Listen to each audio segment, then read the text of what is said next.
Fala aí, galerinha, professor Haroldo Bueno, para falar hoje de mais um importante tema da geografia, América Central e Caribe. Sensacional!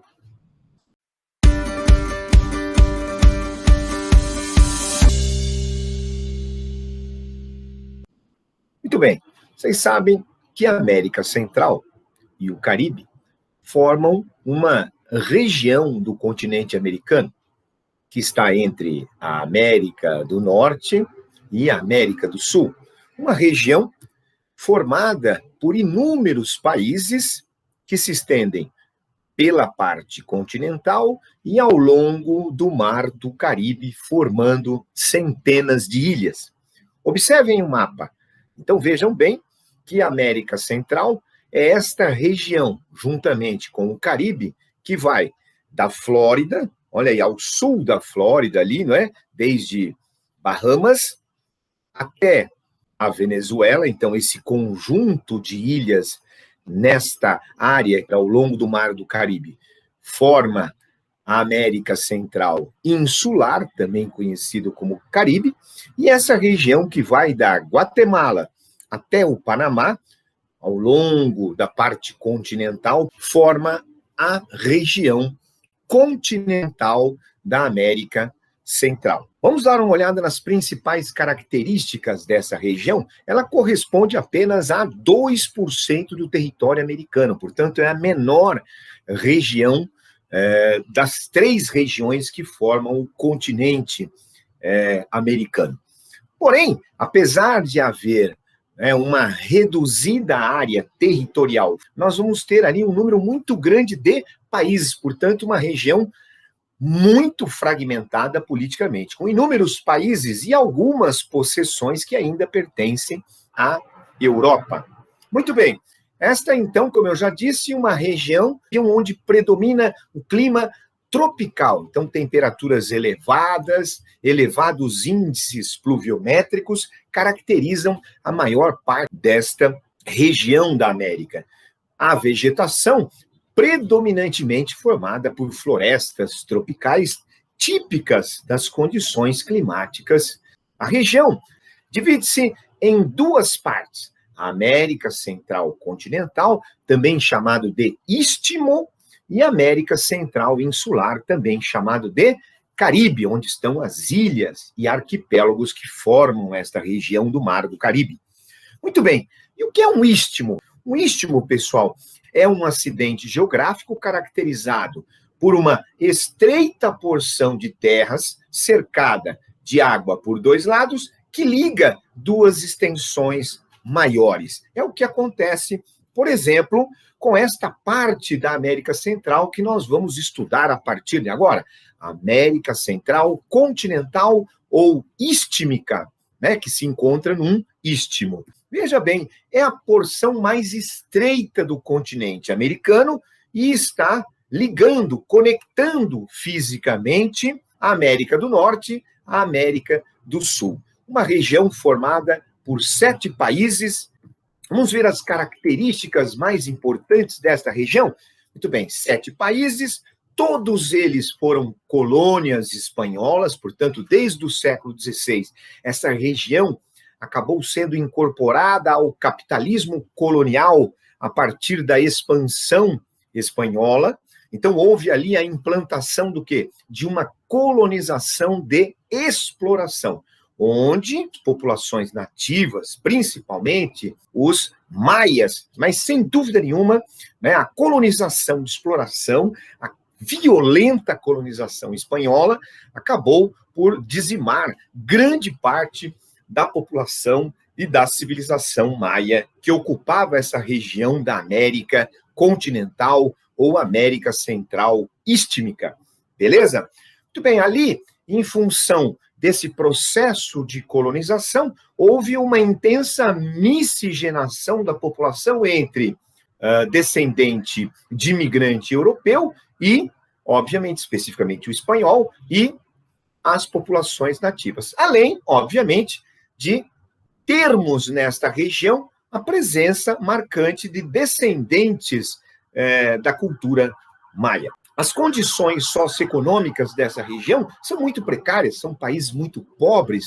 Recentemente, nós vimos legiões de migrantes que saíram de Honduras, que saíram de El Salvador, da Nicarágua, né, e que se dirigiam em ondas migratórias em direção à fronteira com os Estados Unidos em busca de segurança e, principalmente, melhores condições de vida.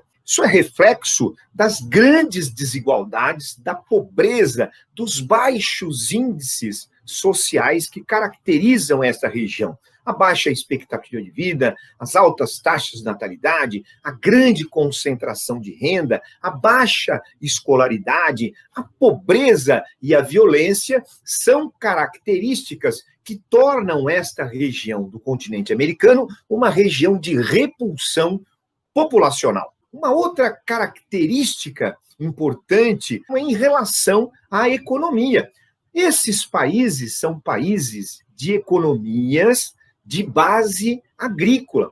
Então, grande parte da riqueza desses países vem da produção, né, de gêneros agrícolas, como o café, a banana, a cana-de-açúcar. Portanto, nós vamos ter nesta região aí da América Central istmica ou continental, um baixo desenvolvimento industrial. O maior destaque econômico dessa região é, sem dúvida, o Panamá, que desde 2000, 1º de janeiro de 2000, passou a operar com autonomia o Canal do Panamá, que é uma fonte de riqueza significativa para esse país, além do fato, né, do Panamá também ser um paraíso fiscal. O grande destaque ali, como eu já disse, é o Canal do Panamá, que une o Atlântico ao Pacífico e se constitui, sem dúvida nenhuma, a principal rota marítima internacional, a principal fonte de renda do Panamá. Sua construção está relacionada aos franceses, né? Começa a construir quando ainda nem existia o Panamá como país. Essa região pertencia à Colômbia. Aí o que vai acontecer? Os franceses começam a construir o canal no final do século XIX, né? Um engenheiro chamado Ferdinand Lesseps, que foi o responsável pela construção do canal de Suez, lá no Egito, ligando o mar Mediterrâneo ao mar Vermelho, veio com a ideia de construir um canal que ligasse o Atlântico ao Pacífico, nesta região que é a mais estreita da América Central, onde está o Panamá. Os franceses começaram a construção do Canal do Panamá, porém, as dificuldades técnicas que encontraram, o elevado índice de mortalidade dos trabalhadores em função de doenças tropicais e dificuldades financeiras encontradas pela companhia francesa, o projeto fosse abandonado. Logo depois, os Estados Unidos, que sempre se interessaram em ter o controle do fluxo entre o Atlântico e o Pacífico, uma vez que o país tem litoral para os dois oceanos, né, e pensando no encurtamento da distância entre o seu litoral pacífico e o litoral atlântico, propôs à Colômbia a construção do canal. Esta rejeitou. E o que os Estados Unidos fez? Vão estimular grupos a tentarem tornar essa região independente. Os Estados Unidos vão armar, vão apoiar economicamente estes grupos que acabam impondo uma derrota à Colômbia e declarando, em 1904, a independência do Panamá. Em troco, os Estados Unidos ganham o direito de construir esse canal. O canal foi inaugurado em 1914 e ficou sob o controle dos Estados Unidos, na chamada Zona do Canal, que dividia exatamente o Panamá, até 31 de dezembro de 1999. A partir de 1º de janeiro de 2000, o Canal do Panamá passou a ser controlado pelos panamenhos. Beleza?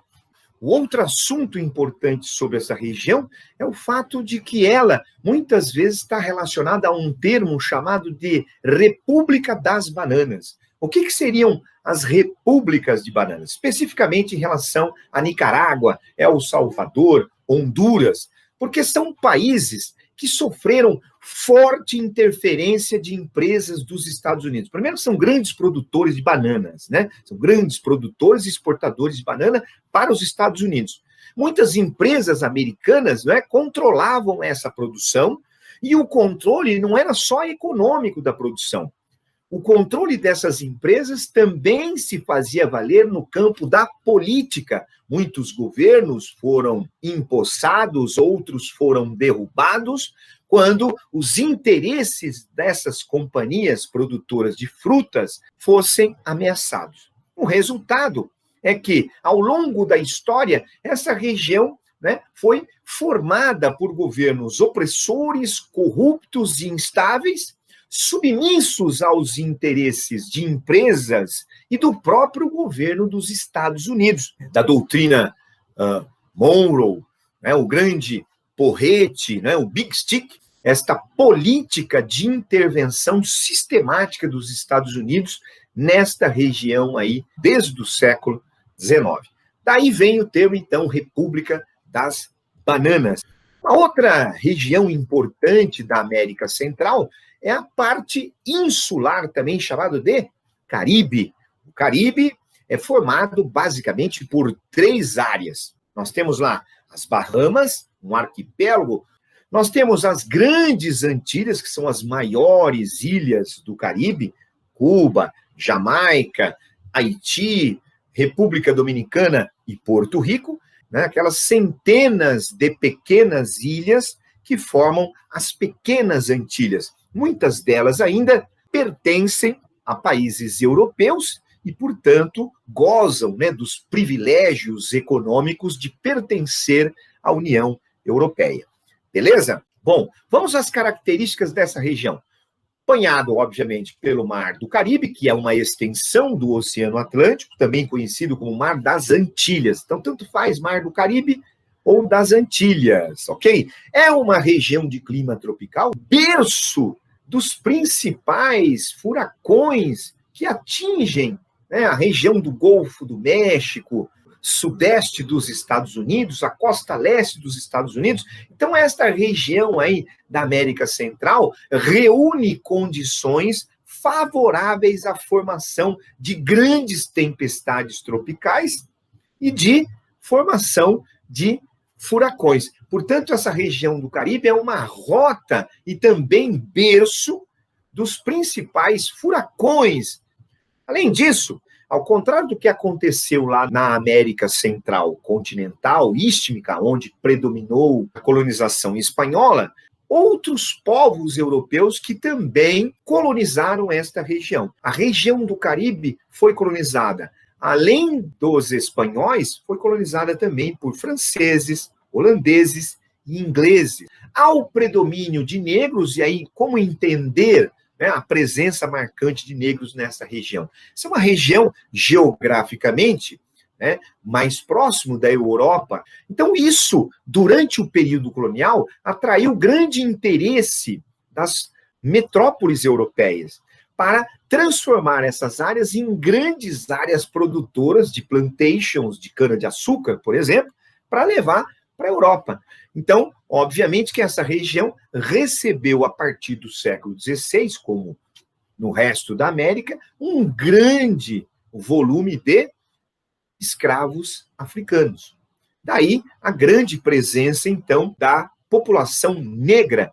Há também uma grande miscigenação nesta área, né, que vai resultar, então, no mulato, né, nessa mestiçagem entre o negro e o colonizador. Essas são as principais características desta região. Do ponto de vista da economia, esta é uma área onde se destaca a grande produção agrícola. Nós temos aí a produção de cana-de-açúcar, principalmente. Há também uma participação significativa da Jamaica na produção mineral da bauxita, que é a matéria-prima do alumínio. O turismo, sem dúvida nenhuma, é uma das atividades mais importantes do Caribe, em função, né, da tropicalidade, de águas cristalinas, né, e que atraem, obviamente, um grande contingente de turistas anualmente em função das belezas naturais caribenhas. Além disso, é no Caribe que estão os chamados paraísos fiscais. O que seriam paraísos fiscais? Aqueles países que têm leis muito permissivas à entrada de dinheiro externo. Países, né, como as Bahamas, as Ilhas Caimã, que atraem grande investimento estrangeiro, porque tem leis que garantem o sigilo absoluto dos depositantes deste capital em seus bancos. Isso acaba favorecendo, inclusive, crime organizado, a ação de políticos corruptos que se utilizam desta proteção de identidade para depositar e lavar o dinheiro sujo, seja ele do crime organizado ou da corrupção. Um grande destaque dessa região, sem dúvida nenhuma, é a ilha de Cuba, a maior ilha do Caribe, que até o final do século XIX foi colônia espanhola, conseguiu a ajuda dos Estados Unidos para se tornar independente e que tem uma história cujo maior destaque é o ano de 1959, porque é o ano que vai marcar a Revolução Cubana, quando os irmãos Castro, Che Guevara, tomam o poder na ilha, derrubam a ditadura de Fulgêncio Batista e começam a implementar reformas políticas, econômicas e estruturais próximas ao socialismo. Isso vai, obviamente, levar Cuba, naturalmente, a orbitar na esfera de influência, recebendo muita ajuda da União Soviética durante o período da Guerra Fria, da bipolaridade, quando o mundo esteve dividido entre capitalismo, Estados Unidos liderando esse bloco, e socialismo, União Soviética liderando esse bloco. O mundo, né, ficou dividido entre o final da Segunda Guerra e o início dos anos 90, nesta geopolítica da bipolaridade, como nós chamamos, ou da ordem mundial da Guerra Fria. Em 1962, um avião espião norte-americano acabou fotografando na ilha a instalação de mísseis balísticos, né, de bases de mísseis balísticos, apontados para os Estados Unidos, instalados pela União Soviética. Obviamente, houve uma forte reação dos Estados Unidos, que implementou um bloqueio naval, e durante 13 dias nós tivemos aí na iminência de uma guerra nuclear. Foi o período da Guerra Fria que o mundo esteve a um passo de um confronto direto entre as duas superpotências. Depois, a situação foi resolvida. Em 1991, com o colapso do socialismo, a desintegração da União Soviética, a situação de Cuba se agrava. Por quê? Porque durante todo o período, desde a Revolução até 91, a União Soviética era a grande financiadora do regime cubano. Com o fim da União Soviética, essa ajuda deixou de existir e a ilha passou a enfrentar forte crise econômica. Nos anos 90 e início dos anos 2000, a ilha começou a promover algumas reformas sob o governo de Fidel Castro, que viria a morrer alguns anos depois. Então, a abertura econômica, principalmente na área do turismo, e Cuba passou a resolver um pouco o embargo econômico imposto pelos Estados Unidos lá nos anos 60, através do turismo. Então, o turismo foi uma espécie de salvação da lavoura de Cuba, depois que a União Soviética deixou de existir e o embargo econômico dos Estados Unidos permanecia endurecido.